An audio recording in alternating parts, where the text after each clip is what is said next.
Papež Frančišek je 4. novembra splošno katehezo namenil odpuščanju v družini. Navezal se je na odlomek iz molitve Oče naš, ki pravi: "Odpusti nam naše dolge, kakor tudi mi odpuščamo svojim dolžnikom."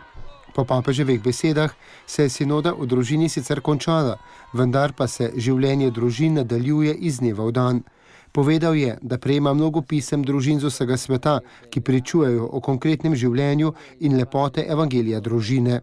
V svetu, v katerem pogosto primanjkuje življenja in ljubezni, vi vsak dan pričujete v velikem daru zakonske zveze in družine, je poudaril papež Frančišek. O almeno non si può vivere bene, specialmente in famiglia.